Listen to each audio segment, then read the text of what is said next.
Hello and welcome to the EmpowerHer Play podcast. My name is Yashmin, this is Salma, this is Shafia, and we have a special guest with us today, Hannah, who specialises in educating young people on finances and how to look after that. So Hannah, if you can tell us a little bit about yourself and how you got into this new business adventure that you're doing. So it's about educating young people how to look after their finances. Tell us a little bit more about that. Okay, so I'm an apprentice at a bank called Standard Chartered, and I started last year in August. So I just finished my A-levels. I turned 18, and the week after I started working. And there were just several things that I didn't understand, and I didn't feel like I belonged there, only because I didn't understand those things that seemed very simple and everyone else knew them. Was that the jargon, or was it the way finance worked? I think it was a bit of both, because even the jargon that you're saying, it is simple, but it's just when people use it in sentences, it just sounds like something else. Give me an example. Oh. even if it's really like, because I think a lot of people something basic would be like mortgages. I honestly had no idea how they worked, or like the different types. I didn't even know Islamic mortgages existed. So something like that, I had no idea. But it is simple once you learn how. You can just, people word it when you read about it, and the explanations of it, it's just they add more words into it, and it is confusing. But if you find someone who can explain it to you properly, it's quite simple. So I found that really difficult when I first started, and there wasn't much. Like I said, when you go online, there isn't much to help you. And even like reading material, I think that is difficult to understand. So what I'm doing now is just going into schools and speaking about it, rather than it being having them read something or write about it. I explain it, and I've made them do things like posters or say it back to me, because if they have their own definition of that word, then they know what it means. It's not something that you'll be tested on at all. It's just something that will help you later on in your life. And how have you been received at the schools? Have they been cooperative? Yes. Have you had to go and pitch yourself? What's that? No, that's been like? amazing. So the first school that I did was one of my old schools, Azhar Academy, and it's an Islamic school. Where they start at 7:30 in the morning. Oh, wow. So I had to be up really early for that on a Friday. But it was amazing. Like it's a girls' school. The girls took it really well. And another piece of feedback that I got was having it being longer, which really boosted my confidence. So what do you usually do, like a day workshop? Or? Yes, not a day. It will be their lesson time, because it was difficult to explain why it's really important to have this workshop. And I'm also taking lesson time out, so I was taking a maths lesson away from them, but I had to make it so that it was beneficial for them as well. But yeah, that was really fun. But is that something that you do, like, like budgets, and like as an adult we have a budget monthly, do you do that as well? Yes, so I had different topics, so savings, credit cards, interest, and I asked the teacher, obviously because I'm not a teacher, and it was year 10, so I didn't know what I should talk about that caters to them. And she chose the savings topic, and I had a PowerPoint and gift bags for them at the end with things that would help them in the future. And how has Standard Chartered supported you with this? Do they know about this? Or yes, so it's a massive bank, and like, for example, when I needed help for things, I didn't actually know who to go to in the bank because it's so big. In terms of their help, there wasn't much. There's these things called an OBA that I had to like fill out to make sure I wasn't getting any money, or if I was getting money, they needed to know that I was getting money. But in terms of support, no. Okay. I thought they might give the goodie bags or something. I thought that as well, and I'm sure there would be if I was in a higher position, but again, like, I don't know if other banks do this, but they've introduced budgets. So, like, things like travel has been cut down enormously. Yeah. And in terms of your delivery and what you talk about, is it done from an Islamic point of view, or is it just a general overview of financial? So, that would depend on the school that I'm going to. And it was something that I worried about, because I was told if I'm teaching something that is Islamically wrong and those children go out and do that themselves. Like, interest is obviously something we can't. And I didn't even think about that. To me, I was just teaching them and giving them the knowledge, but then there was opinion that if they use that knowledge, it's on me. So with this Islamic school, I gave them the knowledge, but also the other routes, rather than going through with, let's say, mortgage, for example, or interest. There are other things you can do. There are Islamic mortgages, and although there's the disadvantages of it being really high, you can still do that. So did you find it easy to find the Islamic knowledge then? Because that can then be wrapped up in even more jargon, isn't it? Behind it, you know, so you've got to have the knowledge. I reached out to a lot of people on LinkedIn who specialise in Islamic finance, and they gave me like banks that can give Islamic mortgages, because it's not, I can just say you can do an Islamic mortgages, but if I'm not telling them where you can get it from, then it's not really helpful at all.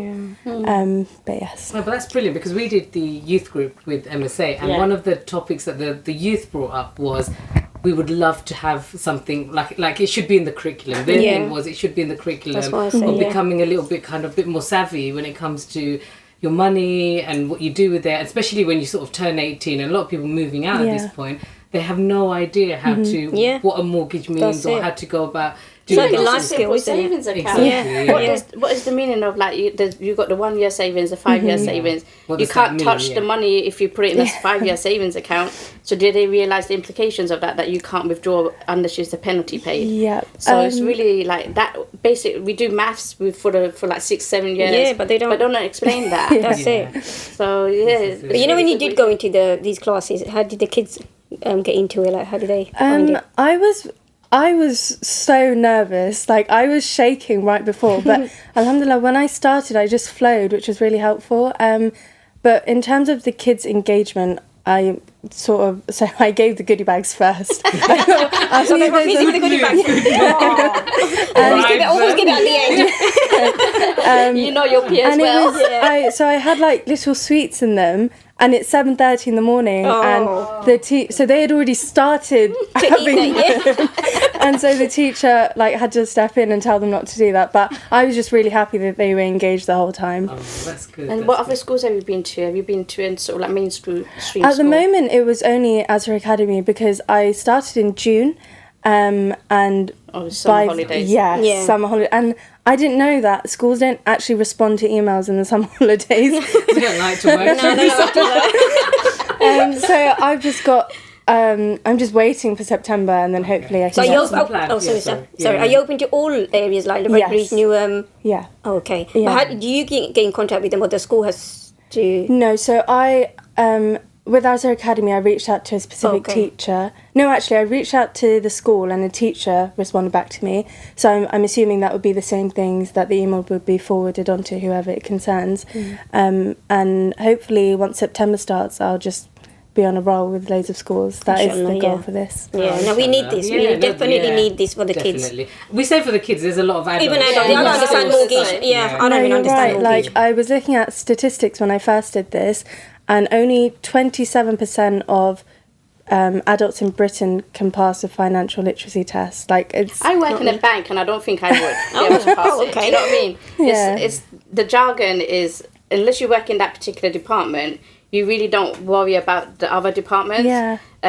So it's really difficult, even if you're in the industry. Yeah. But then I think the one you're referring to is actually the basic. And that's worrying. Yeah. That's worrying that there's a lot of people who can't even access the basic. Like, we're in a really bad situation, isn't it, financially? A lot of people, like, as individuals, because they don't understand the concept of more needs to come in than go out. That credit scoring as well, and what that means, and missing a payment on a credit card, or missing a there's no catalogues anymore, is there? I don't know, but there used to be catalogues, and you had to make a monthly payment, and if you defaulted on that, the implications on your credit score then meant that you can't get a mortgage in the future. So a lot of people don't understand that, and they're young, free, they're thinking money's coming in, let me spend, I've got this credit card offer, and I've got that credit card. And before they know it, they've got 5 or 6 credit cards, and they're not able to pay it back. And even store cards and things like Klarna and things, it make it so easy to get it on credit. And making those monthly payments back, we don't realise the implications of that. When I was, I think I was 13, I had my first job. So I did the Duke of Edinburgh Award, and it started off as a volunteering programme. You know, like madrasas on weekends. So it was that, and I would only work on Saturdays, and it was completely free, and I just really enjoyed it working with children. And then after the 3 months volunteering was over, they asked to keep me on, and I was getting paid for that. And it was both days. So I was at school Monday, Friday, Saturday, Sunday I was doing this.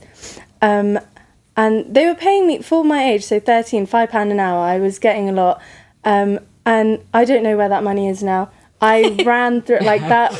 It's gone. It's gone already. And I think you've got to have a balance as well of enjoying life whilst you're young and you don't have those commitments. Yeah. But at the same time, knowing learn how to save as well. Budget. It's that budgeting and knowing not to get yourself into trouble. I think that's really important. That knowledge of not getting into trouble. And what is trouble? What does it look like? Yeah. Because there's people that think, I can make those monthly payments. Sure, I can make those monthly payments. But once you have your rent to consider or your mortgage and then your utility bills, your council tax, how much disposable income do you really have? Because you're talking about 13-year-olds. Yeah. When it's 30-year-olds, it's a whole different story. Well, my dad used to say put £1 away in a pot, and that really helped. But it should be at least, isn't it? At least you should be putting something away on the side. Yeah. But do you think that it's sad that you're having to create this initiative rather than schools teaching it or parents teaching it even? No, definitely. Or even banks taking some ownership, you know? It is unfortunate, but I think at the same time, with my with how I'm doing it and the way that I do it, I think it's helpful because if it was something that was left to the government, for example, it would just be, again, a lot of information not taught well. And I pride myself on how I do it because I am just speaking. I could just go on for ages about it. As long as they understand, it's not you need to write it down and memorize this definition. Every single one of those students would have had to repeat it back to me or be able to tell me what it is in their own words. So where do you get your knowledge from? How do you prepare for that? So, presentation? For example, the savings that I did, there was a lot of words, and I would read the definition and then try and just come up with something just on the spot of how I would explain it. And if I was to be able to understand it myself, but that's just from reading, to be honest, and speaking to people as well. I think networking was really important for me with this. LinkedIn is just honestly amazing. I only got on it last year when I started working. You can just reach anyone from any sector, any firm, and they could be directors or CEOs, and you're still able to reach them. So I think that's really cool. That is such a brilliant way of networking. That's a great initiative. A lot of young people don't think about this type of initiative. And what benefit you're providing to a wider audience as well. And, loads of people are going to benefit from this. So I think how you were going to ask about the future, where you see yourself going with this. I think you sort of answered it in terms of saying expanding to more schools, but big long term, what's I think it would just be, I would like FLYP to just be the go-to for financial literacy for young people, rather than it just being a small mainstream thing where I have to reach out. It would be schools reaching out to me.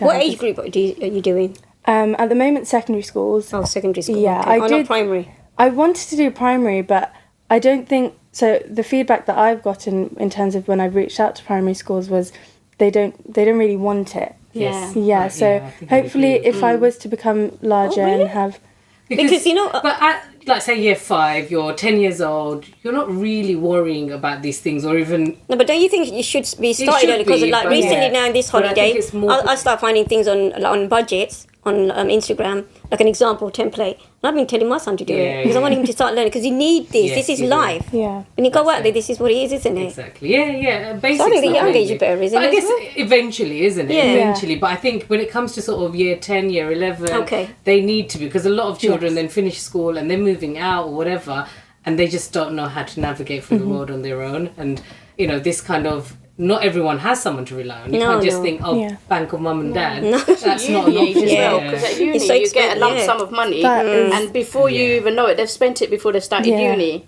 And so that's budgeting is so important, but then also keeping some monies aside for a rainy day. Welcome to the Muslimah Sports Association, where empowerment and sportsmanship meet for Muslim women. Dive into our world of sports, tailored exclusively for you. From the exhilarating teamwork of football and the strategic plays of netball to the challenging strokes of dragon boat racing and the precision of fencing, whether you're looking to find your strength in wellness classes or experience the thrill of the NFL, we've got it all. Join a community where faith meets fitness, courage and camaraderie. The Muslimah Sports Association, where every Muslim woman discovers her champion within. Visit us today and kickstart your journey to greatness. Your sport, your sisterhood, your strength. People seem to have this vision that they can just go. It's never going to rain in Britain. It rains every day. Money's never going to run out. They can go somewhere to get money. They can ask to borrow money from someone, but that's not how life works. No. Yeah. So no, it's tough. Because I grew up and my dad was, if you don't have the money, don't buy it. Yeah, that's simple. So even now when I'm looking at cars or whatever, I can't physically buy a car on finance because I'm like, my dad said if I don't have the money, I can't buy the car. You know what I mean? Yeah. But even knowing if with a stable job, I think I could pay it off, but I still can't. In my head, my kind of principles are, if I don't have the money, I can't buy it. I'd rather save for that 10 years, isn't it? Yeah. It's really crazy, but it's... But how do you think social media has impacted the outlook of young people and money? I think enormously. Like, even I'm learning about several things myself when I go on TikTok, for example. There's people, well, I can't remember the term for it, but the Airbnbs, just buying, you would buy a property and obviously put it on Airbnb, but there's another option where you can rent a property of someone else and then put that on Airbnb, but it's not even your own property. Like, there's so many ways you can earn money. And do you think young people are looking for quick money? Yes, definitely. Yeah. I think because we're taught that you study and then you can get your money, but even then with your degree you still can't get jobs sometimes. Yeah, and like tough. For example, I just passed my A-levels and I went into a job and I was earning through an apprenticeship, but there's people who do a degree, so they're 3 more years older than me, and they'll be in the same position that I am. So I think it is really difficult, and the different ways you can earn money or like opportunities that there aren't taught, or you're not told about them at all. You have to learn for yourself. Especially within the Asian community, you're just shown one direction. Yes. Go to school, go to uni, get a job, get married. Mm-hmm. But you've gone down the apprenticeship route, which is really good. That obviously, just explain a little bit more why the apprenticeship might be a more of attractive option. Well, just for what I said earlier, I finished my A-levels. I turned 18 week after I started working, and then at the end of every month I'd get my salary, and my dad made me put half of that into an ISA, and it was like a direct debit, so it was just snatched from my account. You don't have no say. Yeah. And then you will. Well, more specifically, like a corporate job, obviously some people struggle with knowing what they want to do in the future, and obviously there's different opinions to this, but if you just land yourself a corporate job, the career progression is insane. And I've only been working for a year, so that's why I'm able to say this, because I've managed, alhamdulillah, I've been promoted and I've been given a raise based on merit. Yeah. But that's just 1 year, and every year you can continue to be promoted. Will you get a qualification after the apprenticeship? Yes, finishes? I will. Yeah. I will. And that will end next year, August. And then if I was to pursue a degree or do an accountancy qualification, that is paid for by the bank. So that's really helpful. What made you go down the apprenticeship route and not degree? Yeah. I would say solely for the money, honestly, because the debt you're in after you do a degree is just I can't explain it. Yeah. What were your parents' reaction? Let's be serious, because I think we're all in that same generation. And I can imagine she was very supportive. Yeah. But at the same time, I can imagine her having the expectation of wanting you to go to university. Yeah. Well, not really. My parents, alhamdulillah, have been really supportive, only because it's not like I'm landing a low job, or I'm not somewhere where I can progress. I'm in a bank surrounded by people who are a lot higher than me. Like, for example, one thing that I like that my bank has done is on our desk, on our floor, it's all the same. So the CEO is on the same floor as us. If you're in a higher role, you won't even know. You could be sat next to the person who's I don't know, salary is 3 times yours, but you don't know that because everyone is just sat on the same floor at the same desk. So I think that's nice. Awesome. I think if I was CEO, I'd want a nice office, corner, street, penthouse, looking over here, sitting next to one. Yeah. But is it the same qualification do you get as going through uni and that? So there's different types. What I'm doing is a level 4, so it's only 2 years. And I've been told several times that afterwards I should just go get a degree, but for me, I feel like because I'm already there and I've learned that every year I can progress in my role, I don't feel the need to do a degree. And I think that's really sad, because the value of a degree has decreased. Unless you're doing like law or medicine, there isn't much point in doing a degree. Okay. Yeah, because it's not really required for the job that you want to do. And that's unfortunate, because education is such a wonderful thing, but because the government have put so much on top of it with the fees and the debt that you're in, the value of it has gone down. Do you not think that in the future you'll regret not having that time at uni to just chill with friends and that things that children get when up to I when first they're at uni? started, all my friends, I've got money to chill out. You guys don't have any money. I can go out with you guys, but you guys I've got lots of money to go and party later. all my friends were in uni, so I started in August, so still summer holidays, and then September started, all my friends were at uni, so in terms of like going out with them was a bit difficult because it was their first year at uni, but I don't think I would go to uni at all. I don't think I've missed out, because there are things like apprenticeship networks. I'm on the team of one myself, where we host social events for apprentices, because we understand that there isn't any sort of like, there's not a society or there's not social events for apprentices. Whereas with uni you have societies, you do have a nice social life. Because you're around people your own age. I think that's another major thing. With working in a bank, everyone is older than me. And so that's really difficult. In terms of like having conversations with them, I can ask them about their children and everything, but there's a limit to the conversation. I don't really want to know about your kids. It's alright. We got kids, we're fun. Not every adult is boring. Every adult is boring. Can I ask what challenges you faced? I'm assuming there are other Muslim hijabi women working there as well. But in terms of integrating, and I've worked in a bank for over 25 years, and the social events have always been in a pub. So you've had to excuse yourself and sort of like, I can't come, or... so how have you found that? Have you found that challenging? Have you been accommodating? That's been really difficult. So with my cohort, actually all the apprentices that our bank has, I'm the only Muslim woman and only Asian. So all their socials are drinking. You have Thirsty Thursdays. It's all just drinking. Thirsty Thursday. Thirsty Thursday. Yeah, Thirsty Thursday. So Thursdays they always go out to drink, because Friday everyone works from home. And I found that it did seem like I was leaving myself out, because to them, you can go, you don't need to drink. So it did seem like I don't want to be there, and I was just excluding myself. So I did something where I hosted a different social. So I think it was one of those mini golf places. So you can drink, but it's also still fun. So I think I did that, and that was helpful, because then it made me look like I was participating and I was doing it myself. But it's unfortunate that I had to do that, and there wasn't like... I don't see why the only social thing you can do is drink. There wasn't anything else. Like, even the golf thing, that is the only one. There isn't like another version, or there's like 3 mini golf places near me. That's it. So I find that really difficult in terms of, because it's not like I really want to socialise with them.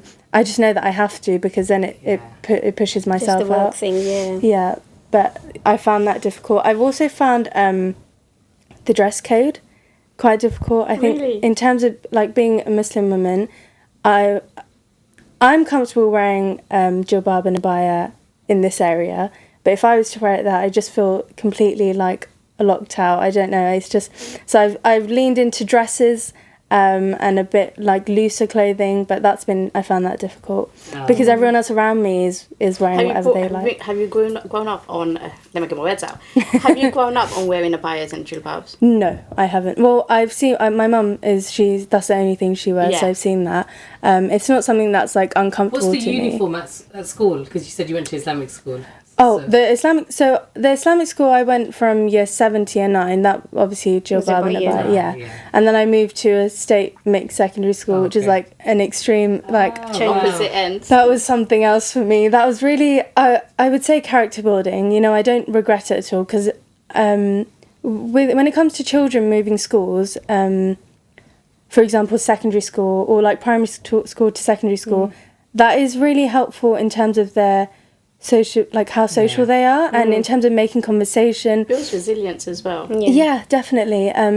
Like, obviously with secondary school, you can stay in the same sixth form if they have that, or you can move. And I would really encourage anyone who is in year 11 to move to a different sixth form. As horrible as it may seem, you can make new friends, and it really, really does help you, because then when you're pushed into adult life and you don't know how to speak to people, you don't know how to make new friends, it's difficult. Oh, wow. Especially if you've grown up in an Asian community and you've had Asian friends all the time. Yes. Speaking to non-ethnic people, it's a different conversation. There's different topics to talk about. There's different sort of subjects that they want to talk about that you might not have knowledge about. So being exposed to different communities and different conversations is really useful. Yeah. So that's a really important message that continues through life. Yeah. Like for me as well, I have this like a 5-year thing in my head. Like if I'm in a workplace, I try not to stay there more than 5 years, because I feel like change is good for us. Yeah. And we should always be changing and evolving and learning, new things and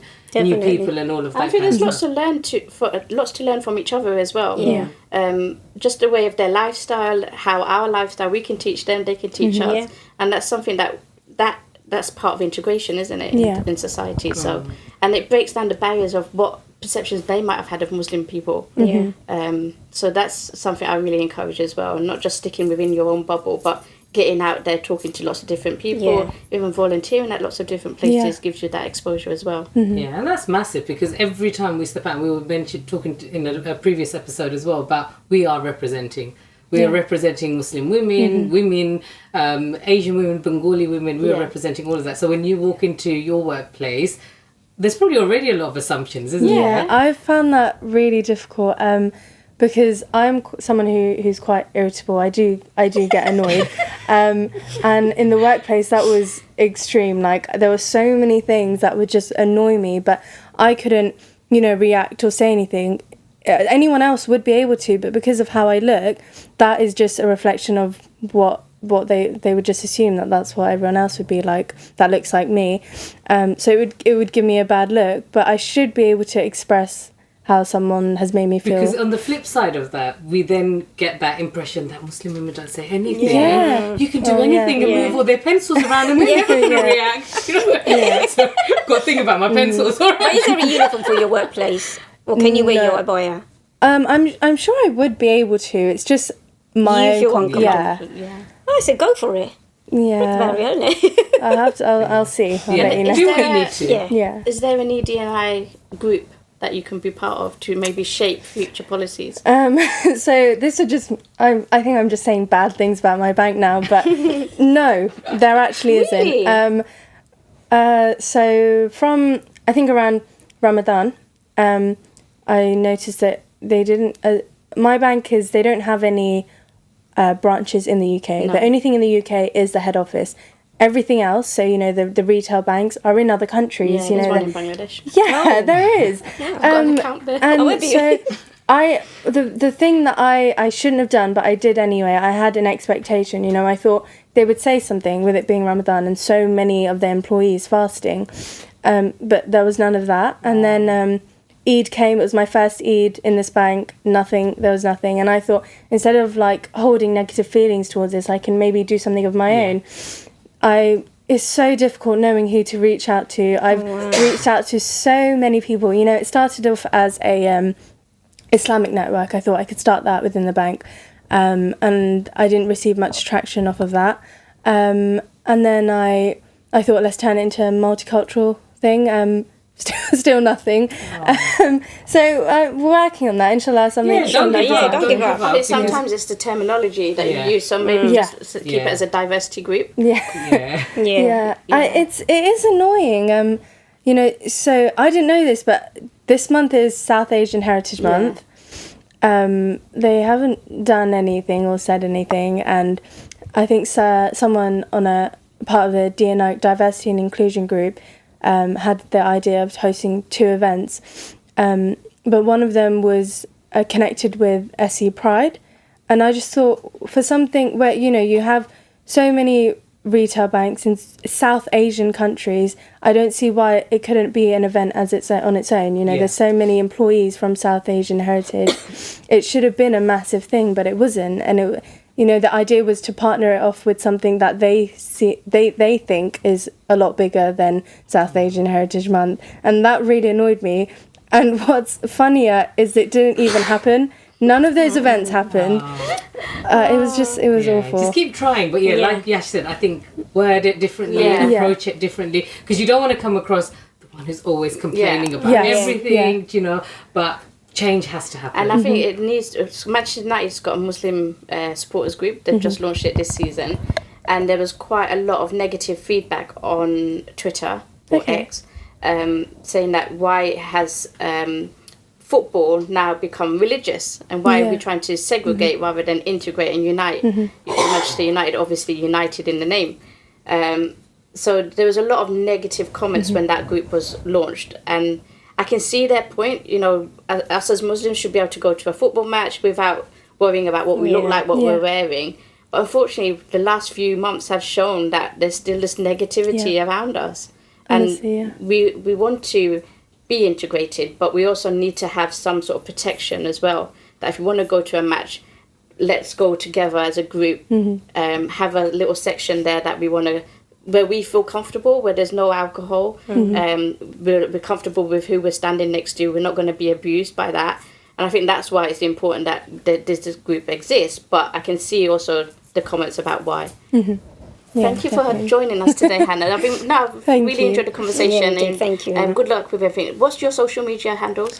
It's just FLYP UK, FLYP UK. Thank you for watching the EmpowerHer Play podcast. You can watch all of our previous episodes on all good podcast platforms. Don't forget to like, share, comment, and subscribe. And we'll see you next time. Thank you.